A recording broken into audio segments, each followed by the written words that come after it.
And killing someone's wife, especially if that someone was as powerful as this Dracula was, people had a knack for not being rational when they were angry in Dio's experience. And rage was the most powerful of emotions. It was something that continued on, even long after the initial event had faded. The final war.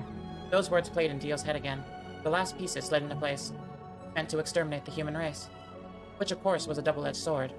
Sure, vampires would feed gloriously for the first few years, but after that it would be a slow and painful death. The act of a desperate man flipping a table when he loses his game. If the man wanted to drag himself to the pits of hell, that was fine with Dio, but he sure as hell wasn't going to be brought down with him. Thank you, Your Majesty. Dio smiled as he brought his foot down onto the vampire's chest cavity.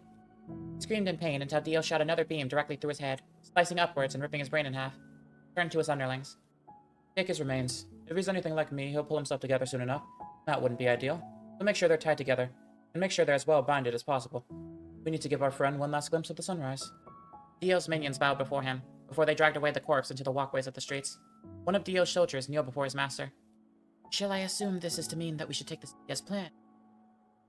The vampire asked, his palms pressed against the cobblestone ground. Through its connection with his soldiers, he could feel their eagerness. It was amusing to Dio. It was almost a shame that he wasn't going to be able to follow through with the majority of their urges. No, something far more interesting is happening. Dio grinned widely. It would seem that the position of Lord of the Vampires is about to be up for grabs. His soldier looked to him, confusion evident on his face. Of course he's confused, Dio thought.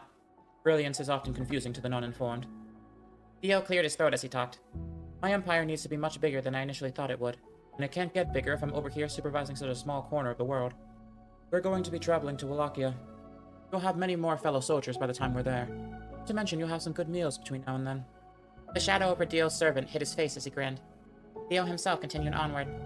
Burn everything in the city to the ground, but don't kill anyone you find. I need to make more minions. A massacre isn't conducive to the formation of an army. We'll also be needing to make several stops along the way to Wallachia. We don't want to show up to Count Dracula's door empty-handed now, do we? He grinned as his ears perked up. He heard the screams of a young woman echoing through the city.